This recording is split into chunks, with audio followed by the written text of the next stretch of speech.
Hello there, Common Wolf Rami. We're still waiting for the new map of Zelda Tears of the Kingdom, but with over 5 years of development and existing 72 square kilometers to expand from, well, vertically, it is clear that this game has to deliver enough new territory to explore and chart. After all, the last we want is a game of been there, done that. But as it is right now, we still need to be convinced. So be sure to leave a like, subscribe and press the notification bell as we're going for over 2023 likes in this one. And let's get inside Zelda Tears of the Kingdom's new open worlds. Why do we love open world games? For me and most of you watching, the answer will probably be it is the magic of exploration. We have seen this with games such as Elder Scrolls Skyrim, The Witcher 3, Red Dead Redemption 2, and most recently, Game of the Year 2022, Elden Ring. Breath of the Wild nailed horizontal exploration, by being a game where the main goal for the player is to set a goal there far to the north, south, west and east, and just set off to familiar but at the same time unknown territories for Zelda fans and brand new lands for newcomers. And this is a feeling that will be hard to replicate for Tears of the Kingdom, since we know these 72 square kilometers by heart. An island or two can be added to expand the map to the south and east, but the element of water is usually not the best direction to expand the boundary. This is no doubt something that the Zelda team must have faced when planning and then deciding on how to expand the world, which for the first time in 3D Zelda history is being reused in a direct sequel. Hyrule as it is can only be changed and not expanded as much, mainly due to its very natural boundaries in all directions, minus parts of the Gerudo Desert when seal surfing. And for good reasons, as this map right here is as close to perfection as one can get in video games with unprecedented variety representing all sorts of climates found in the world. Hence going up and down and turning the existing layer into just the middle, or if the underground is just the opening area, bottom layer. The one we have to return to in order to reach NPCs and the many new side quests but also main quests that they will have to offer. Personally, I believe the number 3 is magical for the Zelda team in Tears of the Kingdom. 3 golden goddesses, 3 pieces of the Triforce, power, wisdom and courage, Ganondorf, Zelda, Link, Demise, Hylia and her chosen hero, Skyward Sword, Breath of the Wild and Tears of the Kingdom.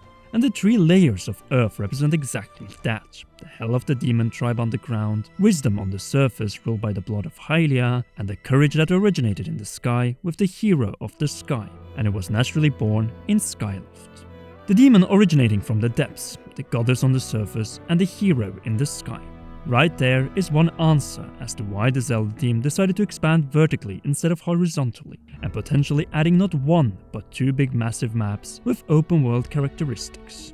It is all a trilogy that the current Zelda director Hidemaro Fujibayashi has been fully in charge of, with his far younger development team than back in the days when the director of 3D Zelda games was Shigeru Miyamoto and even Eiji Onuma. Massive vertical layers is probably his idea, as this sequel is all about addressing the limitations of Breath of the Wild, where the underground was limited to mechanical Sheikah shrines, water gameplay limited to its surface, and the sky paragliding from point A to B horizontally, and in its DLC, reaching certain platforms. So what is the big change of exploration in the sequel based on what we have seen? The underground is no longer restricted to small mechanical puzzle boxes, but rather an organic network of tunnels carved out of stone and only lit by torches that you bring with you. Second, the surface has been altered, but the water still remains the same, hence the possible reason why we didn't see any water-based gameplay in Tears of the Kingdom by the end of 2022. Finally, the sky, which has been turned from a layer of horizontal to vertical discovery. This is all thinking outside the box that was Zelda Breath of the Wild, while also accomplishing a number of other goals at the same time, merging the best of Skyward Sword and Breath of the Wild and expanding on what both provided to the Zelda table, adding new worlds while altering what is already there, thus preventing this game from just being seen as a more chunky expansion to Breath of the Wild. And last but not least, applying all above into an overarching theme for Tears of the Kingdom: combinations. 3 layers combined with seamless transitions into a brand new mega world like we have never seen before in non-mechanical open world games, aka ones where the main mode of transportation is not mechanical but organic. This right here, along with the combined and altered enemies and mini-bosses, sets of gear, weaponry, spirit hand of the past with Link's organic body of the present, all builds up this game to something that we've never seen before. A thing that not even Elden Ring got close to, as Zelda is not adding 1 underground layer to the current surface, but 2. The sky, that naturally is not present in the gravity heavy From Software titles. Ignore everything regarding Ganondorf's return and the final showdown. The above 6 paragraphs explain why Tears of the Kingdom does not recycle an existing open world map, but rather creates a brand new one, by once again rewriting the rules of the open world genre, and not only in its playable area, but what is found within it. We might be playing with the same character, but with brand new gameplay, tunics, weapons, enemies, and so many changes that they might as well be brand new within the 3 layers that have been teased across 3 trailers over 3.5 years. This game is already Game of the Year 2023 if it can nail the main quest, dungeons, and bosses with this philosophy alone.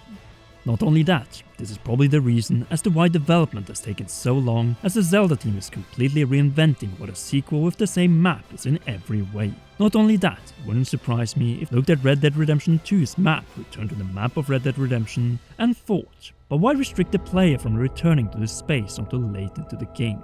Breath of the Wild was all about giving you a quick tutorial and the best opening area of all time, and then allowing you technically to go wherever you wanted, and that is exactly the same philosophy which is now being expanded but across 3 layers. Starting on the ground, getting out of that hell to the surface, to then shortly after begin chartering the sky islands above. Organic, just like everything in Tears of the Kingdom seems to be.